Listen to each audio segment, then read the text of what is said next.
In the mid 50s, when Satyajit Ray was making inroads in the West with his Bangla films, another Indian, Raj Kapoor, was also taking his Hindi films beyond the boundaries of the country. Ray's films adorned all the prestigious film festivals of Europe right from his entry with Pather Panchali. Kapoor's films, namely Awara in 51 and Sri 420 in 1955, swept through Iran, Iraq, Syria, Turkey, Egypt, and very importantly, Soviet Union.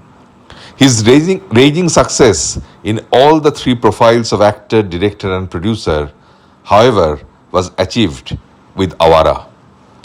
Raj Kapoor's credit as a producer and director lies in his understanding of the importance of film music as the popular mass music of a young nation craving for a national identity. The height of Kapoor's craftsmanship as a director is showcased in the famous dream sequence of Awara. The single sequence was choreographed by Madam Simki, Uday Shankar's dance partner, and arguably been influenced by the picturization of dream sequences of Shankar's Kalpana. The sequence comprises four parts, each with a distinct visual imagery, a different musical form, and a unique choreography. The first part shows the world divine, a life beckoning to Raj, a life with Rita in her pristine purity. Amongst the billowing clouds, beautiful girls draped in white dance on a flight of steps that lead to a spiral tower with Rita at the bottom of it. Rita sings with earnest yearning, a plea to Aja.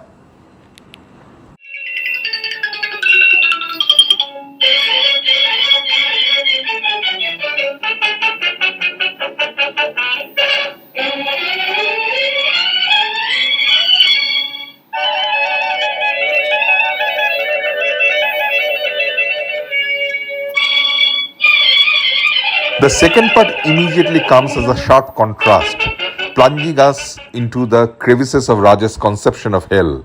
The tower is replaced by a huge, gigantic demon with oversized skulls and lustrous eyes. The dancing damsels are replaced by grotesque dark figures with horns on their heads. The soothing white cloud is no more. Instead, there are fire and flames turning on the heat on Raj, who wails in desperation. In his agony, it is also Raj's declaration of the moral choice he will take up later on after waking up. मुझको ये न रखना चाहिए, मुझको फूल, मुझको बीज, मुझको प्रीत चाहिए, मुझको चाहिए बहार, मुझको चाहिए बहार, मुझको चाहिए बहार, मुझको चाहिए बहार.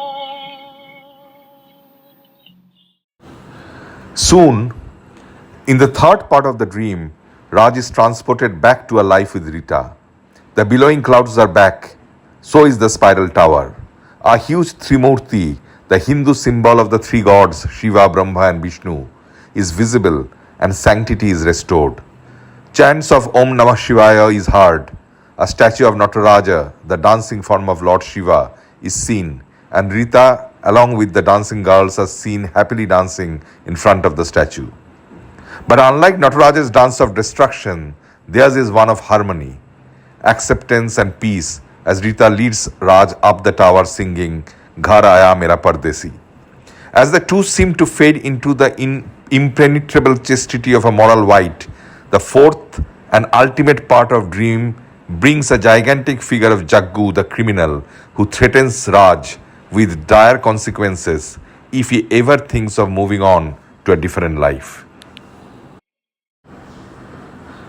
The dream sequence, effective because of its symbolism that enabled Kapoor to be extravagant without being burdened to be real, is a glaring contrast of the binary worlds of Raj, the amoral street life that he also starts to understand as hell, and the tranquil, peaceful love life with Rita, which also proposes to be affluent. Through the images of stairs and the lead to a coveted dream, Kapoor was also addressing a social fantasy of the masses. The spiral tower signifies a social status that everyone in the audience can relate to as the unattainable goal in their lives. The proverbial climbing of the stairs is relatable And to Kapoor's credit, through this dream sequence alone, he could take the story of Raj beyond the hero's own moral, social, and psychological conflict to a similar crisis of his audience, who by then started feeling the heat of delusion 3 years after India's coveted independence.